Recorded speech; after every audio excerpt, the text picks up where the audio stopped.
So let's look at some of the principles of natural law. Now, in my extended seminar, which goes over a 6-week class of lessons, I get into these principles deeply in an extended form. We're not going to do that today because time doesn't allow. I'm going to briefly touch on each one.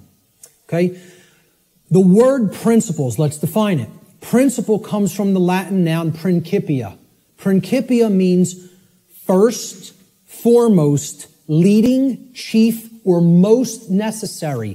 It is that which matters most.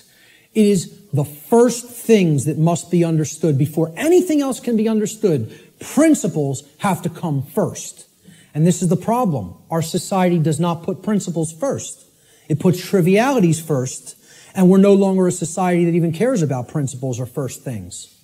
So first things first. First things or principles have to come first. So let's look at what the principles that underlie natural law. These are the things that are most important. That's what principles should mean to people. If we ask people to define what a principle is, the first thing they should say, that's the most important thing.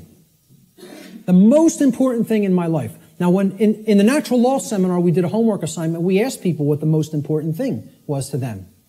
Very few responded with principles. Most people responded with saying that people or the family was the number one response. The familial connection was more important to them than principles. Now, when people hear me say that that's backwards, they'll say, how cold are you? That's so cold, okay? What I'm telling you is that the familial connection, no matter what it is, between a mother and a son, a mother and a daughter, a father and a son, father and a daughter, husband and wife, doesn't matter as much as principles. I'm not telling you they don't matter at all. I'm telling you have to put principles first. Otherwise, those relationships are just meaningless. They don't really have any real value unless they're based upon principles first, which is why so many relationships are dysfunctional. Principles have to come first before you can even build a solid relationship with another human being.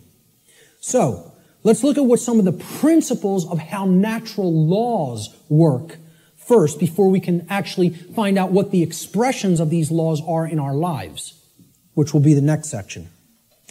These are what I call the general principles of natural law. Natural law is expressed through 7 basic underlying principles, plus what I have referred to as an 8th or hidden principle, which you hear very few other researchers, even people who are studying this from the occult perspective, who are studying this from the consequentialism perspective, you very hear them incorporate the 8th and all-encompassing principle, which I'll get to last here. This 8th principle, which I call the lost principle, binds all the other 7 principles together. All right? These principles together constitute a master key through which universal wisdom, including the knowledge of the requirements to obtaining what we desire, is then unveiled or de-occulted. When people ask me, well, what do you consider yourself in your performance of presenting what you present? I tell them, I consider myself a de-occultist.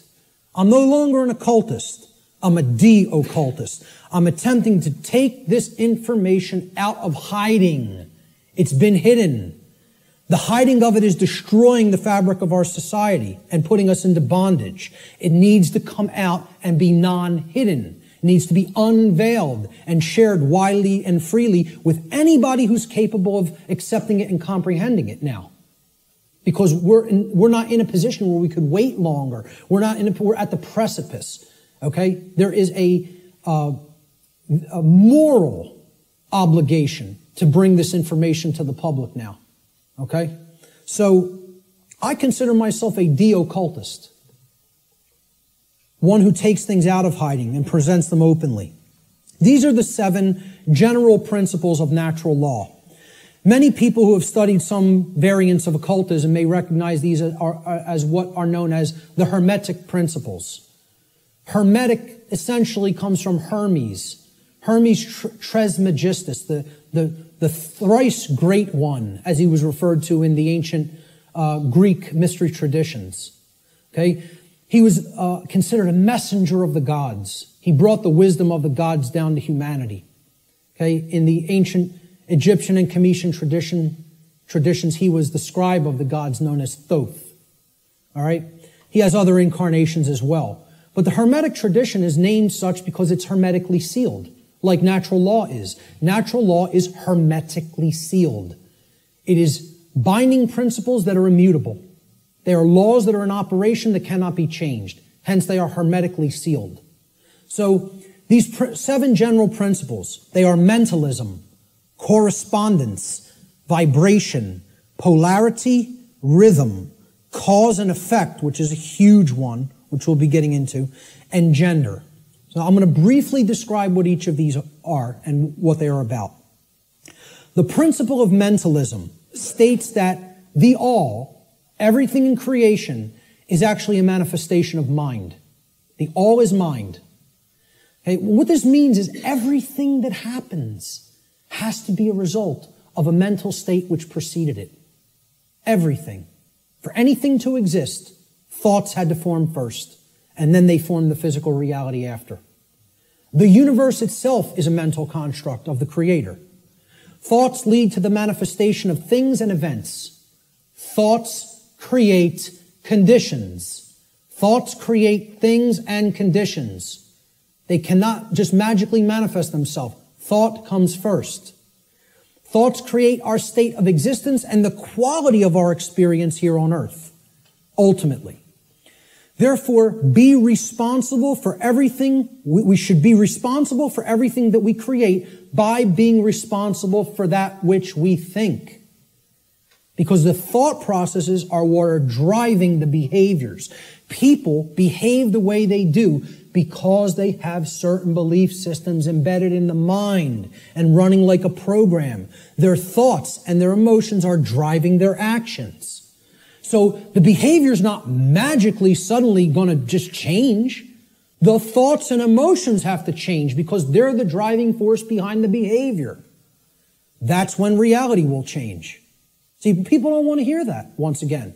They don't want to hear, if you want to change reality, you, yourself, have to change the way you think. Because the way you think is not conducive to the requirements for getting what you say you want. They're doing the exact opposite of that in many cases. So that's the principle of mentalism. The principle of correspondence states that that which is above is similar or like to that which is below. So what this means is that which is below, and that which is below is like to that which is above. It's a mirror, okay? The above is like the below is like the above, all right? The above, in this case, is the macrocosm, okay? The laws of the very large things, okay? The laws that govern the creation which we consider is seemingly outside of ourselves. We know at the deepest level that it's not, that we're one with it, but, you know, we perceive this as out here, the laws that govern the large aspects of things. So the macrocosm, or the very large, the totality of everything, and the microcosm, which is the very small, or the individuated units that comprise the whole in their aggregate, okay? They are reflections of each other. They cannot be separated from each other. As one goes, the other goes. The universe is actually a holographic system, okay? It's a hologram is an image, okay? You pass a laser through it, and it then projects a 3D image, okay? It's like a flat image, and it projects a three-dimensional image. But the aspect, why they call it a holo, like holistic, hologram, holistic image, is if you break a hologram into multiple components by cutting it. So if I take a hologram and I cut it in 4 pieces, you don't have a quarter of the image on one part of the hologram and a quarter on the other and a quarter on the third and a quarter on the fourth. You have 4 whole images that only lose their resolution by a quarter. Okay? So everything is contained in all the smaller parts. Okay? That's like the reality that we're living in. Our universe is a holographic one. So the universe is inside the individual. And the entire universe is like an individual. They're reflections of each other. To know the workings of the individual will help lead us to an understanding of the macrocosmic laws. Similarly, to learn the macrocosmic laws will help us to learn the way that consciousness within the individual functions. These two things cannot be separated from each other. And once again, as I said near the beginning, that's what occulted knowledge is. The knowledge of the occult is how the microcosmic world works, which is the individuated consciousness, and how the macrocosmic world works, which is natural law. So the other part of the principle of correspondence is that our reality is also fractal in nature. Now, if you studied fractals, these are self-similar mathematical generated patterns. Okay? We see this through things like Fibonacci sequence in mathematics, and this is repeated endlessly throughout nature. Okay, so you look at the structure of the atom, and it's similar to the structure of the solar system, which is similar to the structure of the galaxy. They work the same way. They look the same. You pull back enough, you'll keep seeing the same pattern repeat.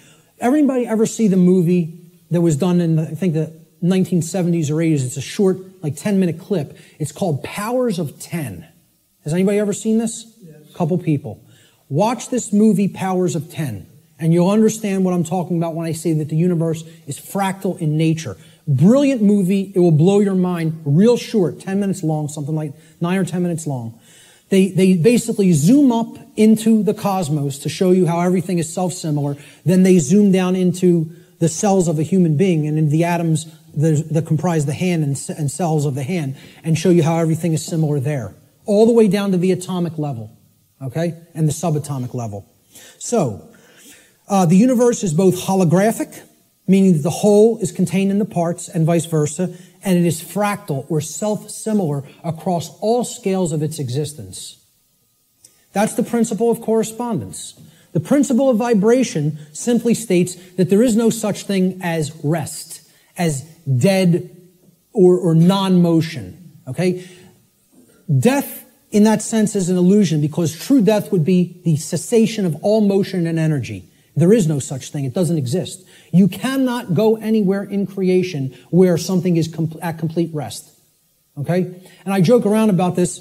Barb tells me funny stories when she comes home from work, and she's trying to, enlighten some of the other RNs that she works with.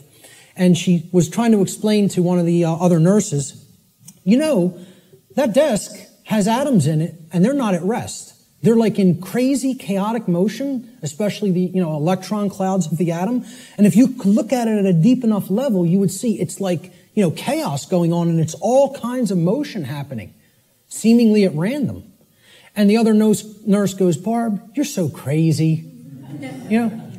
What I say to that is, how could you have made it to nursing school and not ever have even considered the concept of the atom? Right. And it's amazing. She actually thinks the perceived stillness is actual stillness, and didn't comprehend. If you zoom into that with a powerful enough microscope, you're going to see all kinds of motion, and nothing's at rest. And she thought Barb was the weird one for trying to explain that to her. Okay, so there is no such thing as true rest. It doesn't exist. If something's in existence, it's in motion. Everything moves, everything vibrates, and at the most fundamental level, the universe and every single thing which comprises it is ultimately pure vibratory energy that is manifesting itself in different ways, different frequencies, different vibratory forms. The universe has no true solidity as such, as we imagine solidity at the macrocosmic level. Matter is merely energy in a state of vibration.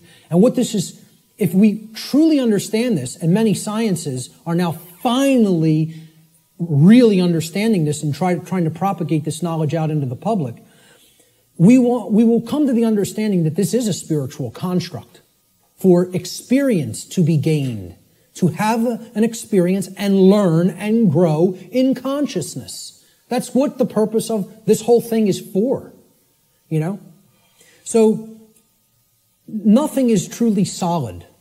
It's again, like we say, we are spirit having a human experience. The whole universe is spiritual, having a experience in solidity. All right? That's how you have to look at the principle of vibration. The principle of polarity states that everything has a dual nature to it. There are polarities in everything that exists. Okay? Everything has poles. Everything has its pair of opposites. However, opposites, they are identical in nature, but they're different in degree. So let me give you an example of what that means. Are hot and cold really opposites? Or can we simply look at them as the presence of heat energy or the absence of heat energy? Meaning that they're the same thing, energy. And whether it's concentrated in a specific area, which would make it hot, or whether it's absent from a specific area, which would make it cold. Okay? That's what hot and cold are at the fundamental level. At our level of perception, they're opposites, but at the fundamental level, they're the same thing, energy or lack thereof. Just like those 3 stages of the trivium. Are knowledge and ignorance the same thing? Yeah, actually they are. Because truth is always present. It's a matter of whether it's taken in and processed, or whether it's refused to be taken in and it's not processed. Okay? So it's just like that. They're identical in their natures, but they're different in their degree. Okay? Extremes can meet and blend and, play with each other, like as depicted in the yin-yang symbol, masculine and feminine. They need to be blended. And at some level of reality, everything that is seemingly contradictory may be reconciled. Now again, I stress the term at some level. At the unified field level, everything is consciousness, pure consciousness. However, at this level, there are differences in consciousness. At this level, there are things that are taking place that we need to understand.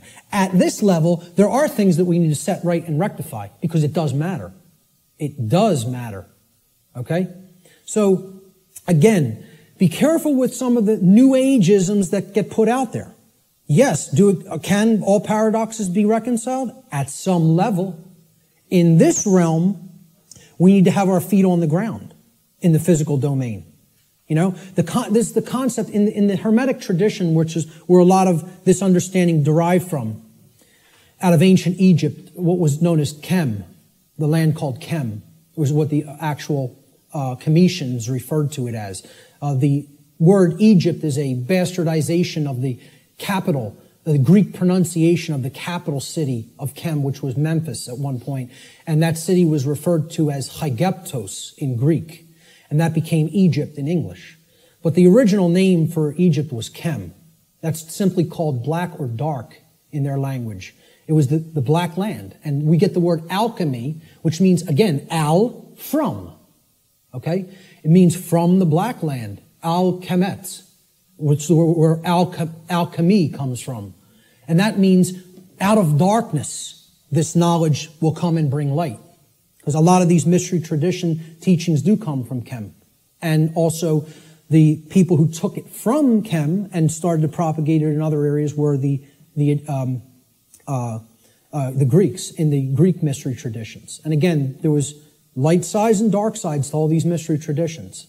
Okay? There were some who used the knowledge wisely and tried to propagate it and tried to elevate human consciousness, and there were those who wanted to use it selfishly for their own benefit and to control others.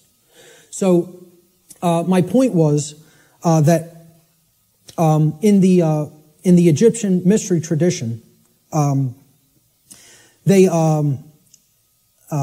lost my train of thought there. I'm sorry. I was talking about all paradoxes may be reconciled at some level, and I brought up the mystery traditions. I can't remember why I went into that, so I'll just keep going.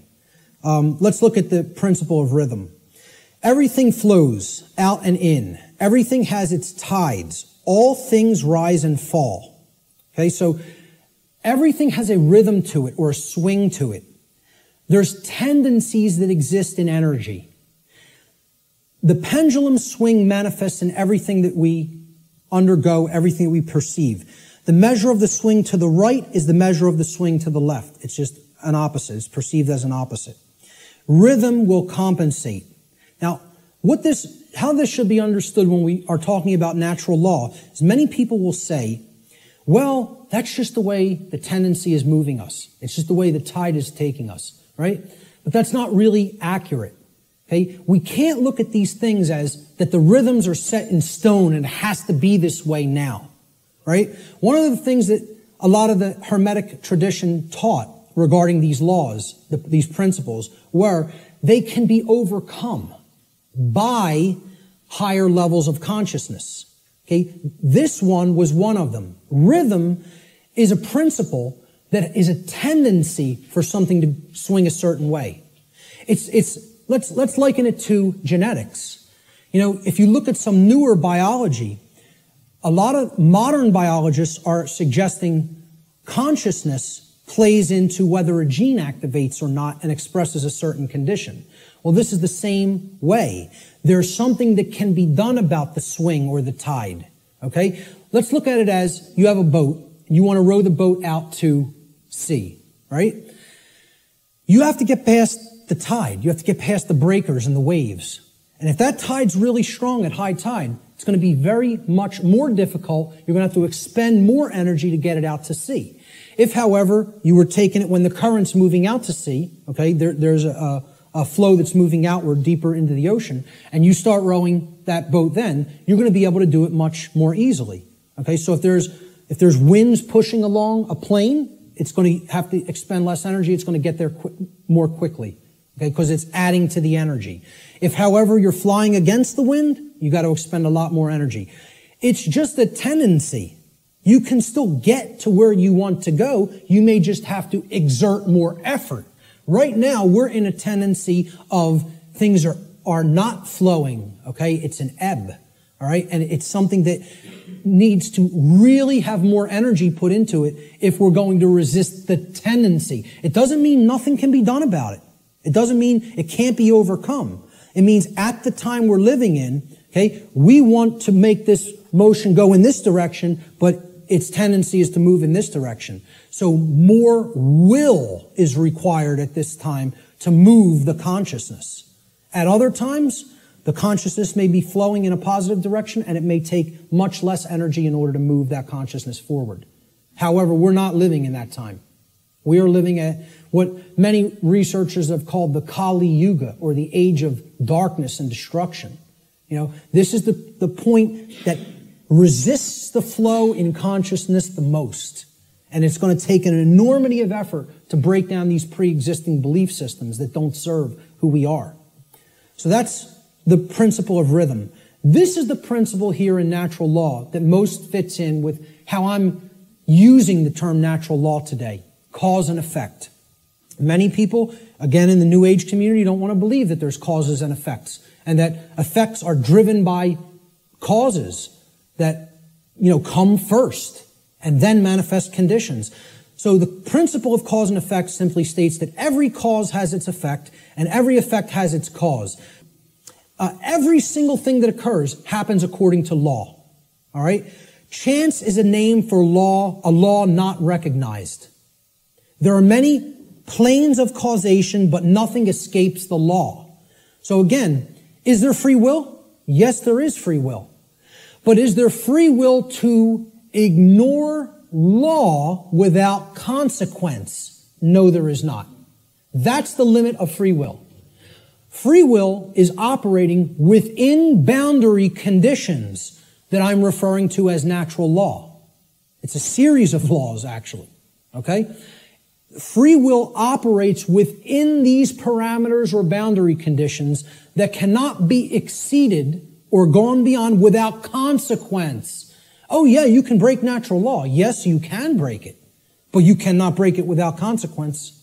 You cannot break it without consequence. Negative consequence. And that's why this body of knowledge has in the past been referred to as consequentialism. It is the knowledge of how consequences are generated by our free will decision-making processes within the boundaries of natural law. So this is the law of cause and effect, the principle of cause and effect. And I think this image, I was searching for images that encapsulate cause and effect, and I found this cartoon, and I think it does it brilliantly. Most of all, because will the effect happen immediately? No, it will not happen immediately. There is a time lag. You set the cause into motion. The universe is going to intelligently bring to you, through a rearrangement of all the dynamics that it needs to rearrange, the effect of what you've generated by setting that cause into motion. And there is a time gap between the cause going into place and the effect coming around and hitting you. This is why the pattern recognition of cause and effect is more difficult, because it is separated by a time lag, by what we perceive as linear time. Now, if you did a wrong to somebody and immediately you were stung by a wasp, every single time you did a wrong to somebody, it showed up and bit you immediately within 2 seconds of you hurting somebody, stealing from somebody, lying to somebody, etc. Would you start to connect the stinging to the wrong that you did? I think most people would see the pattern. They would recognize the pattern. But since that doesn't happen, and there's a time lag to experiencing something harmful to ourselves once we do something harmful to other people, it's very difficult for people to see the connection through the time lag. And moreover, it doesn't exactly happen in a 1-to-1 ratio like this, okay? It's more, karmic consequence is more complicated than all of that, all right? What's happening is that all of us are experiencing in the aggregate the wrongs that the human species is conducting on a daily basis, which we do not attempt to rectify and stop. Through our inaction, karma is being accrued. People think that karma can only be accrued from action. No, it cannot. It can be accrued from inaction as well. And that's where many people in our society is. They're not taking any action, and they're willing to let evil run unchecked. So this is ultimately going to come back and bite us, you know, and what we set into motion is going to actually topple over onto us if we don't change our thoughts, emotions, and behaviors. Nothing escapes law. We are bound by it eternally. You know, let me just go back. I'll leave it on this slide for a moment. You know, for some people familiar with my work, you've seen me break down the Matrix trilogy. And the law of cause and effect is brought forward extensively in the second Matrix movie, The Matrix Reloaded. And the scene that encapsulates this the most is the character of the Merovingian, who tells to the heroes who want to be free from the Matrix and its control, okay? You are coming to me without an understanding of why you are in this position. You don't understand the causal factors that have led to the current conditions that are in place. Therefore, you are coming to me with no power to effect change. You are powerless. So why should I help you? You're powerless because you lack knowledge and understanding of what set these events into motion. Why? The question why, he says, why is the only source of real power. Without why, you are powerless. He's talking about cause and effect, and he says it specifically. Causality, he calls the only real truth. And this is the villain. The words of truth come through it's a big technique in Hollywood too. The words of truth are spoken by the villain in the movie or in the series. Okay? But if you listen, and there is a twist, a dark twist to what he says. He says free will is like an illusion. No, it is not. That's where the dark occultist is trying to trip up the heroes. There are both free will and natural law. He tries to say free will. The Morpheus character says to him, everything starts with choice. And Morpheus is correct. Our choices set that causality into motion before it becomes an effect. And the Merovingian tries to tell him, no, there is no free will. That's where the dark occultist will give you the bulk of truth and then poison it with that one thing he wants to get you to accept. Okay? So, the next thing that needs to be understood is the two planes. All right? There's the plane of effects, and then there's the plane of causes. No power to affect any change lies on the plane of effects, which is the physical manifested reality. Again, what already is, nothing can be done about. What already is, you cannot change. You cannot change the past. You can change what it is starting now and make sure that it gets changed in the future. But right now, what is the truth, and all you could do is accept that or reject it. You can't change the past. So the physical world that is manifested up to this point happened because of things that occurred in the past. The causes happened in the past. Nothing you can do about that right now. Okay?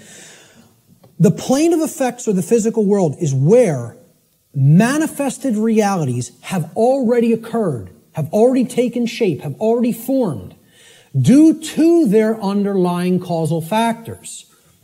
The plane of effects constitutes that which has already occurred. As such, no power to effect change lies here, because that which has already occurred cannot unoccur. That which has occurred can't undo itself. It happened. It's already done. It has become that which is, or truth. Human consciousness seems to be trapped upon the plane of effects, meaning that humanity as a whole remains ignorant of the underlying causes which they themselves have set into motion and which lead to self-inflicted suffering in their lives. So if you're trapped at this level, what you're doing is you're looking at the symptoms, and you're stuck looking at the symptoms. Okay? This is everybody. Oh, there's a political solution to this. We need to vote in the right people. Oh, there's a financial solution to this. We just need to set the right monetary policy. No, there's a scientific solution to this. And technological advancements are going to be made that suddenly save ourselves and make the world any different. And they think all of this is going to be done while slavery is still in place. Well, again, good luck with that. And let me know how it works out. Okay? I speak at free energy related events. I work with the Tesla Science Foundation. I speak at MUFON-related events that talk about disclosure of extraterrestrial presence. Okay? Both of these communities don't understand. The things that they say they want are impossible. And I'm going to start talking about them in this way more openly. You know, because I've kind of like given them some soft teachings, and I think they need to hear it a little bit more harshly. Because both of these communities are not talking about morality to the extent that they need to. They think we're going to have free energy, but nothing's going to change as far as the social structure of the world goes. We'll just develop free energy and that'll magically save us. We'll still have slavery, but free energy will be here and the world will be a magically better place. The UFO community, they often think, oh, we're going to get disclosure. They're going to come out and tell us everything we know about other intelligences that are out there in the galaxy and in the universe with us. Okay? And they think they're going to get that in a climate of slavery. Well, good luck with all those things. You got to take down the existing structure first. Okay? People think, oh, we got to build the new world while the old one decays. You have to destroy the existing power structure with the power of truth before anything new is going to grow here. Because this place is a garden full of weeds, of poisoned ideologies and completely erroneous belief systems that have no bearing on truth whatsoever and cannot get us what we say we want. Until those thoughts are changed, don't expect the results you want. So to the free energy movement, I say you're never going to get free energy in a climate of slavery. To the UFO community, I say you will never get disclosure in a climate of slavery. Slavery has to end first. Then you could get what you say you want. So, again, no power to effect any change lies in the world of effects. Cannot be done. You are rearranging the deck chairs on the Titanic while it sinks.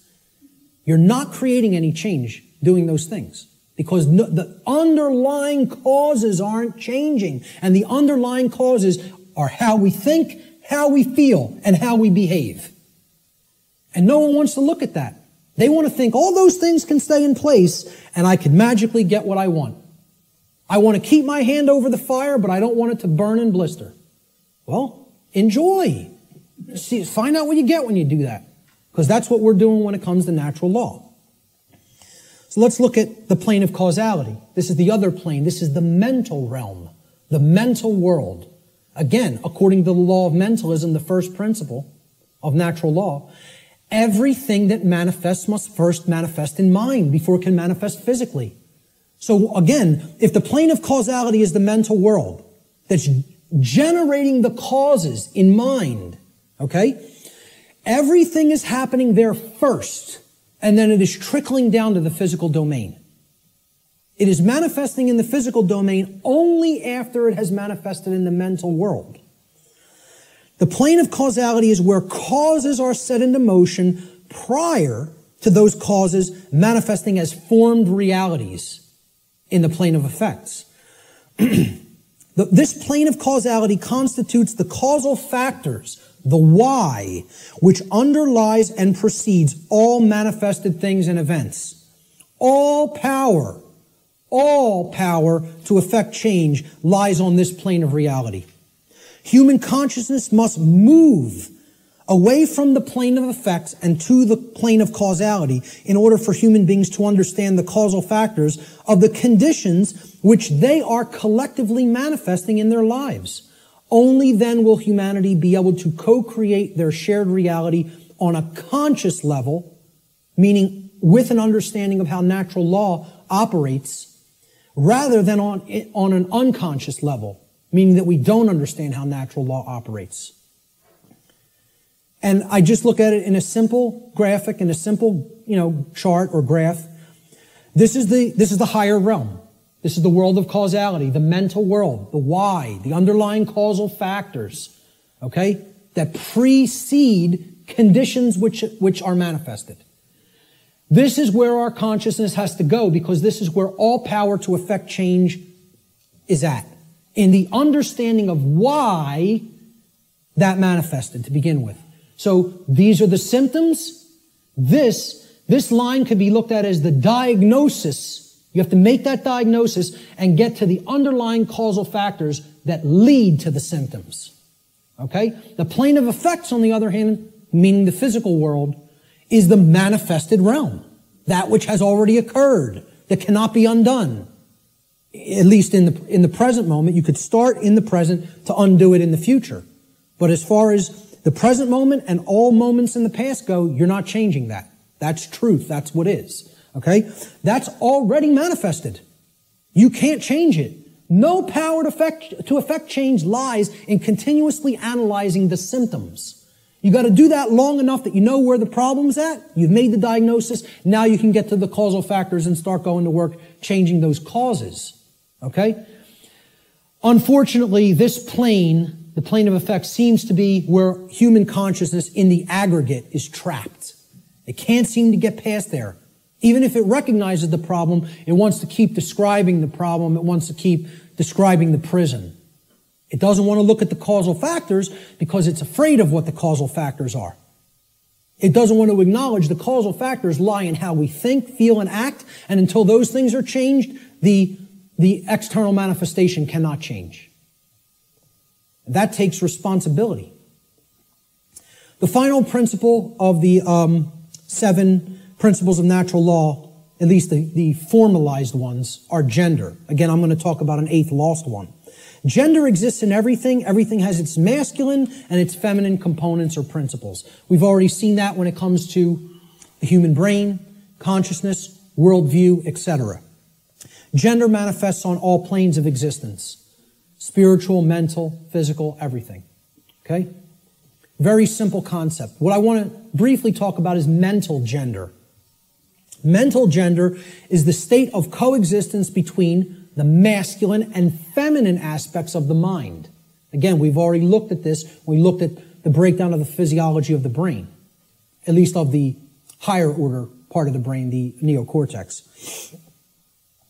Our left brain hemisphere largely facilitates the masculine aspects of the mind, or the intellect, logic, analytical thought, linear thought processes, while the right brain hemisphere largely facilitates the feminine aspect, or intuition, meaning creativity, compassion, and holistic thought processes.